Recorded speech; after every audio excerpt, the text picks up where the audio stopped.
ನಿಜ.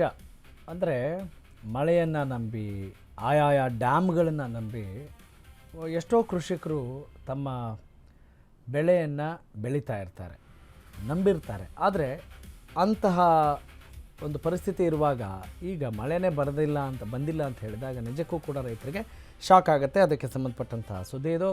ತುಂಗಭದ್ರಾ ಡ್ಯಾಮ್ ನೀರು ನಂಬಿದ್ದಂತಹ ರೈತರಿಗೆ ಖಂಡಿತವಾಗ್ಲೂ ಕೂಡ ಒಂದು ಶಾಕ್ ಆಗಿದೆ, ಬಿಗ್ ಶಾಕ್ ಉಂಟಾಗಿದೆ. ಎಲ್ಲೆಲ್ಲಿ ಯಾವ್ಯಾವ ಭಾಗದ ರೈತರಿಗೆ ಈ ಶಾಕ್ ಉಂಟಾಗಿದೆ ಬನ್ನಿ ನೋಡೋಣ.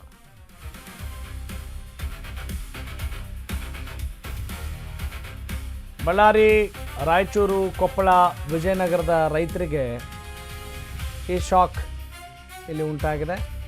TB ಡ್ಯಾಮ್ನಲ್ಲಿ 75 TMC ನೀರು ಇದ್ದರಷ್ಟೇ ಕೃಷಿಗೆ ನೀರು.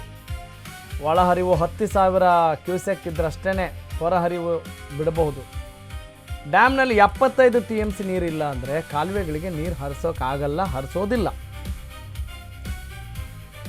ಎಸ್, ಐ ರಿಪೀಟ್, 75 TMC ನೀರಿಲ್ಲ ಅಂತ ಹೇಳಿದರೆ ಕಾಲುವೆಗಳಿಗೆ ನೀರು ಹರಿಸೋಕ್ಕಾಗಲ್ಲ, ಹರಿಸೋದಿಲ್ಲ. ಖಾರಿಫ್ ಬೆಳೆಗಳಿಗೆ ತುಂಗಭದ್ರಾ ಡ್ಯಾಮ್ ನೀರು ಕೊಡಲ್ಲ.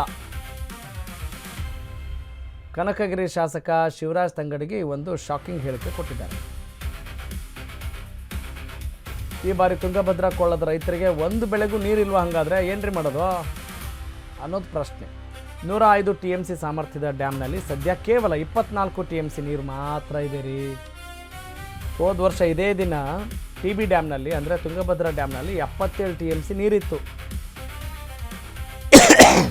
17,152 ಕ್ಯೂಸೆಕ್ಗೆ ಒಳಹರಿವು ಕುಸಿತ ಕಂಡಿದೆ. ಈ ಬಾರಿ ತುಂಗಾ ಗೇಟ್ ಬಂದಾಗಿದೆ.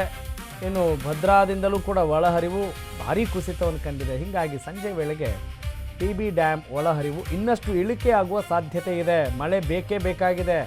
ತುಂಗಭದ್ರಾ ಡ್ಯಾಮ್ ನೀರು ನಂಬಿದ್ದಂಥ ರೈತರಿಗೆ ಶಾಕ್ ಆಗದೆ ಇನ್ನೇನು.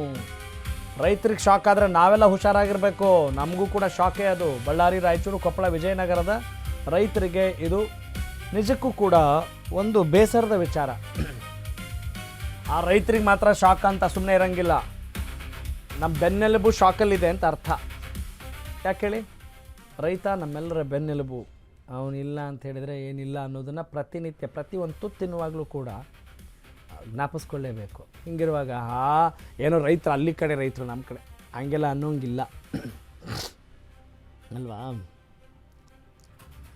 ಗುಡಿಯ ಕಟ್ಟಿದ ಬಡವನೆದೆಯಲ್ಲಿರುವನು ಭಗವಂತ ಅನ್ನೋ ಥರ ಅದೇ ಥರನೇ ರೈತ ಬಸಿದ ಬೆಳೆಯಲು ಕೂಡ ಇರುವ ಭಗವಂತ ಅಂತ ಹೇಳ್ತೀವಲ್ಲ, ಆ ಸಾಹಿತ್ಯ ನಿಮ್ಗೆ ನೆನಪು ಬರ್ಬೋದು. ಹಾಗಾಗಿ ರೈತರ ಸುದ್ದಿ ಅಂತ ಹೇಳಿದಾಗ ಏನು ಮಾಡ್ಬೋದು, ಹೆಂಗೆ ಸರಿ ಹೋಗ್ಬೋದು ಅನ್ನೋ ಒಂದು ಕನ್ಸರ್ನ್ ಆದರೂ ಇರಬೇಕಾಗತ್ತೆ ರೀ.